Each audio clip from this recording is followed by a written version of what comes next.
প্রাক্তন মন্ত্রী তথা বিধায়ক ভানুলাল সাহাকে বিজেপির লোকজন মারধর করেনি। মোটর বাইক ও ভানুলাল সাহার সংঘর্ষে আঘাতপ্রাপ্ত হন প্রাক্তন মন্ত্রী। গুরুতর জখম হন বাইক চালক। অথচ সিপিআইএম বিভ্রান্তি ছড়ানোর জন্য বিজেপিকে দোষারোপ করছে। বক্তা প্রদেশ বিজেপির রাজ্য সম্পাদক প্রতিমা ভৌমিক। পুর সংস্থার উপনির্বাচনের দিন রাজ্যের প্রাক্তন মন্ত্রী তথা বর্তমান বিধায়ক ভানুলাল সাহাকে মারধর করেছে বিজেপি কর্মীরা এবং গণনার দিন শারীরিকভাবে নিগৃহীত হয়েছিলেন সিপিআইএমের রাজ্য সম্পাদক গৌতম দাস।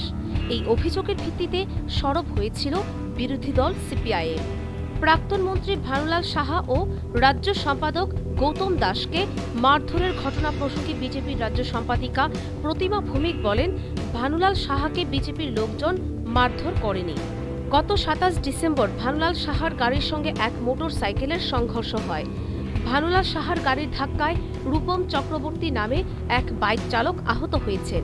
রূপন বিধানসভায় চাকুরি করে, তার বাড়ি 79 টিলায়। সে বর্তমানে কলকাতায় চিকিৎসাধীন। যাওয়ার পথে প্রাক্তন মন্ত্রী ভানুলাল সাহার গাড়িতে অ্যাক্সিডেন্ট হয়েছিল।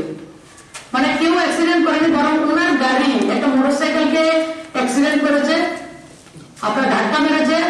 এবং সেই যে পেশেন্টকে দেখার জন্য উনি জানেন ওনার গাড়ির সঙ্গে ধাক্কা মুখী হয়েছে, উনি ওই জায়গাতে ব্যথা পেয়েছেন, সেটা উনি দেখাচ্ছেন। আমি আপনাকে বলছি, আপনারা ইনকোয়ারি করে দেখবেন। দলগতভাবে ইনকোয়ারি আমরা করেছি।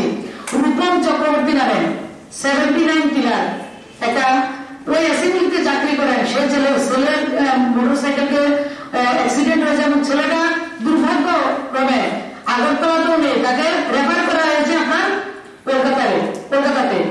আপনি জিজ্ঞেস করবেন ওকে, ওনাকে আদরণীয় ভানুলাল সাহা মহোদয়কে, ওনারা সামান্য কাজটুকু দেখিয়েছেন কিনা আমরা জানি না। রোগীর সঙ্গে আমাদের সম্পর্ক রয়েছে, সেটা হয়েছে।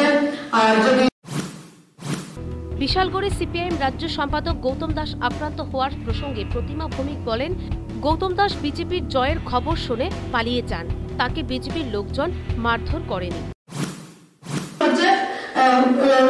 রাজ্য সম্পাদক সে গাড়িতে দেখেছেন বিজেপি দেখে উনি ভয়ে নিজে পালিয়ে এসেছেন, সেটার দায়িত্ব আমরা কেন নেব? প্রতিমা ভৌমিক স্পষ্ট করে বলেন, সিপিআইএম দীর্ঘদিন ধরে শাসন ক্ষমতায় ছিল, তারা এখনো ক্ষমতা হারানোর বিষয়টি মেনে নিতে পারেনি। তাই বিজেপিকে কালিমালিপ্ত করতে একের পর এক ছলনা করছে বিরোধী দলের নেতারা। Bureau report, news vanguard.